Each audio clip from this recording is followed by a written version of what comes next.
Part 4. You will hear part of a food science lecture on fashions in food. First, you have some time to look at questions 31 to 40.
Now listen carefully and answer questions 31 to 40.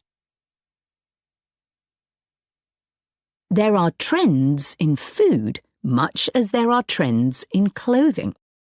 Interest in food fashions has risen rapidly since the birth of the smartphone, when people first began taking photos of their food and instantly sharing them with their friends. The food industry in the UK in particular is obsessed with finding and exploiting the next big food trend. Marketeers aim to create a huge demand for a food item which was previously unknown or not needed. One of the most effective ways of promoting a new food product is by using social media influencers as brand ambassadors. In return for free samples, many influencers will post content about a product. Although there are influencers with hundreds of thousands of followers who can command large fees for their services. Companies which sell vegan produce were pioneers in being able to increase sales really quickly in this way. For a food item to become really popular, it has to be readily available. So supermarkets have a role to play in creating a new food trend. They have dedicated teams closely following which new products or ingredients are trending on social media and are particularly interested in what well-known chefs are putting on their menus.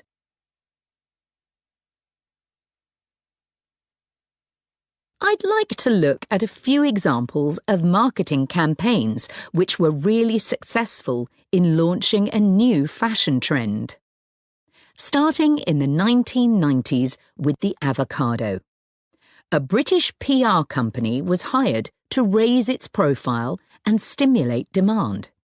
They paid for a group of journalists to travel out to South Africa to meet avocado farmers.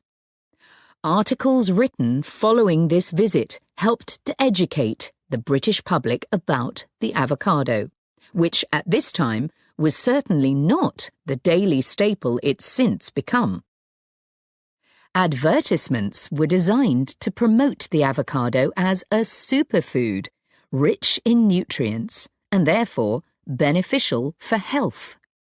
Avocados became hugely fashionable, and within a few years, UK avocado sales had grown from £13 million annually to around £150 million, making it one of the most successful fresh produce campaigns in UK history. Oat milk is a recent example of a new product which became fashionable very quickly. Now there are many brands available, but one company which had early success was the Swedish brand Oatly. They attracted a lot of attention with a media campaign which used provocation as a way of getting their message across effectively.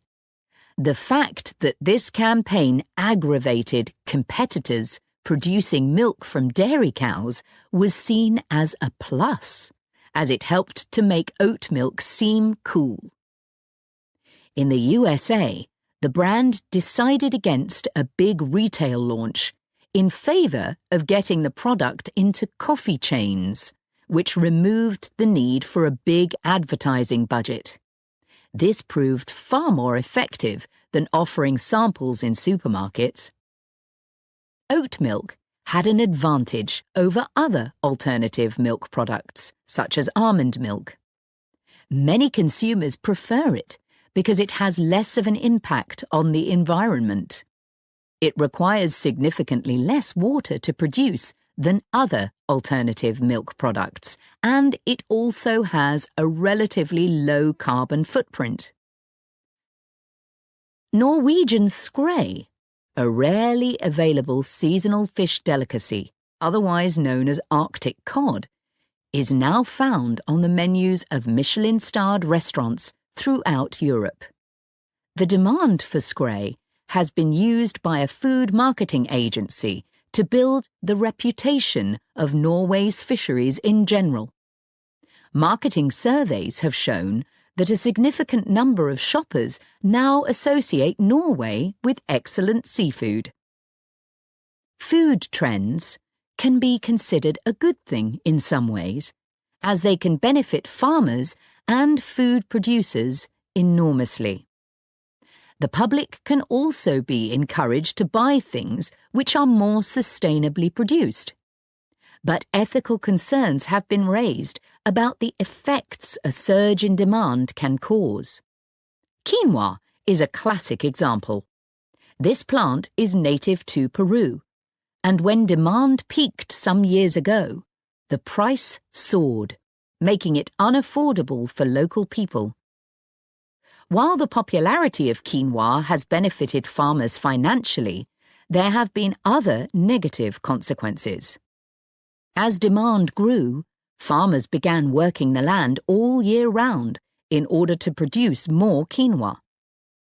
One issue has been that the fertility of the soil decreased dramatically, which could potentially lead to desertification in some areas.